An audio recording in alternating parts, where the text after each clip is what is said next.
Oui, bonjour, c'est Colette.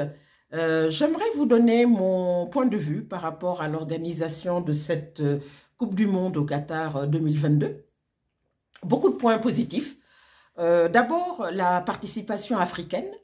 On a eu deux équipes merveilleuses, donc le Sénégal, sans Sadio Mané, qui était forfait 2 semaines avant l'ouverture, donc au début novembre. Donc le Sénégal va jusqu'en huitième de finale. Voilà, euh, on fait la connaissance de merveilleux nouveaux joueurs, de jeunes joueurs, Iliman Ndiaye, Nampalys Mendy, voilà, bien sûr ceux qu'on connaît d'habitude, Bamba Dia, etc. Mendy, le gardien de but, etc. On a fait également la connaissance d'une merveilleuse équipe du Maroc qui nous a fait vibrer, une équipe du Maroc courageuse, travailleuse, tenace, voilà, conduite par le sélectionneur Walid Regragui. On a fait la connaissance de Hakimi, on a fait la connaissance de Boufal, de Saïs, on a fait également la connaissance d'autres grands joueurs, vraiment. Moi, honnêtement, je vous dis, j'ai les étoiles donc dans les yeux, parce que pour la première fois dans l'histoire de cette Coupe du Monde, on a une équipe africaine qui est partie dans le dernier carré, les demi-finales. Elle s'incline finalement face donc à la Croatie sur un score, je crois, de 2-1. Voilà. C'est vraiment un coup de cœur. C'est le coup de cœur vraiment de ce mondial pour moi. Donc, cœur vraiment sur cette équipe du Maroc, les Lions de l'Atlas, mais qui se sont battus comme des lions. Voilà. Donc, bien sûr, je n'oublie pas le Cameroun. Le Cameroun qui est sorti, c'est vrai, par la petite porte, mais qui a réussi à battre. La sextuple championne du monde, l'équipe du Brésil, sur un score de 1-0. Donc, le but a été inscrit donc, par Vincent Aboubakar. Qu'est-ce que je peux dire de cette équipe du Cameroun qui nous a fait vibrer?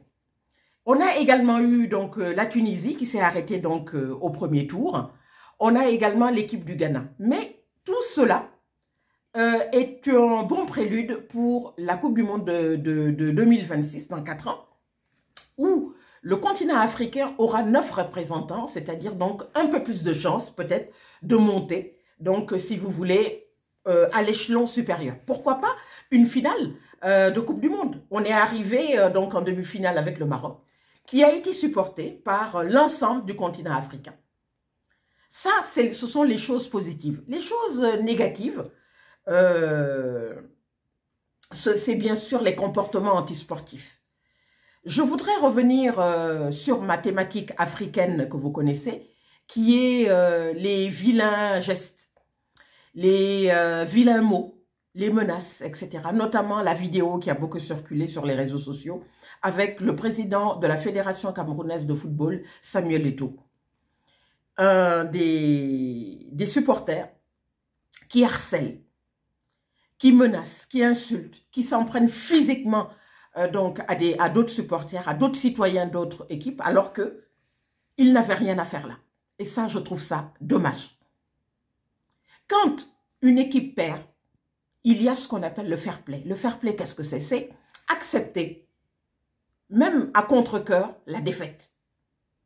Le fair play, c'est ça. C'est-à-dire qu'on travaille pour aller de l'avant, mais on accepte la défaite. Le match qui a mis le feu aux poudres en mars 2022 entre le Cameroun et l'Algérie, avec l'arbitrage de M. Gassama, est un exemple parmi tant d'autres. Mais moi, ce que j'aimerais dire à travers cette vidéo, c'est qu'il faut que ces vilains gestes antisportifs cessent. On ne veut plus voir ces images. On ne veut plus voir de menaces, de dénigrement. On ne veut plus voir de lynchage. On ne veut pas voir de harcèlement de dirigeants, comme l'a été Samuel Eto'o. Samuel Eto'o, pendant 9 mois, n'a pas eu de répit. Il a été dénigré, insulté, harcelé.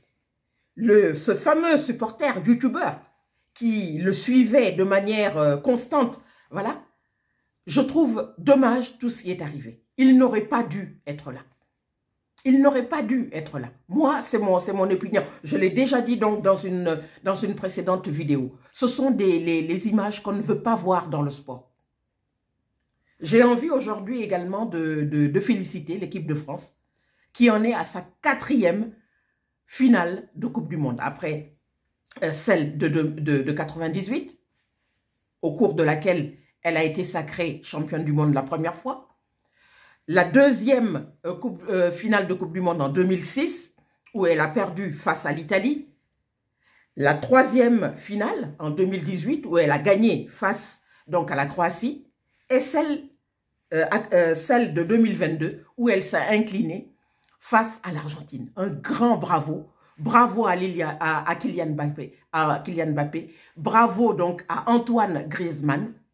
Bravo donc à tous ces jeunes joueurs qui arrivent comme Tchouaméni, etc., etc. Voilà, sous la houlette de Didier Deschamps. Voilà. Pour terminer, je dirais encore ceci. Les comportements sportifs n'ont rien à faire dans le football. Voilà. Les autorités, les fédérations, voilà, doivent lancer des campagnes d'éducation, donc des jeunes, des citoyens. Quand vous allez dans les clubs, quand vous allez dans les stades, il doit y avoir, je ne sais pas, une petite affiche, quelque chose. En tout cas, il faut éduquer les citoyens qui vont dans les matchs de foot. Les insultes n'ont pas leur place dans le football. Les insultes n'ont pas leur place dans le football. Ça, il faut bien donc le savoir. La gestion, quant à elle est globalement, elle est positive. C'est ce que je tiens à dire. Après, on a dit beaucoup de choses. On a dit que le Qatar ne respectait pas les droits humains. On a dit que des milliers de travailleurs étrangers étaient décédés. Mais globalement, elle a été bien organisée. Voilà. On ne pourra pas satisfaire tout le monde. C'est vrai que ça également, ce sera un sujet à débattre. Qu'est-ce que je peux vous dire d'autre? Je peux vous dire juste que le continent africain a ses chances pour les futurs grands championnats. Il y aura bien sûr donc la Coupe d'Afrique des Nations en 2023. On l'espère, qui sera organisée je ne sais plus où. Il faut que ce soit confirmé parce qu'il y a pas mal de changements. Mais il faut que toutes les équipes africaines qui acceptent de participer à ces grands championnats de foot signent des accords d'agrément pour instaurer justement le fair play.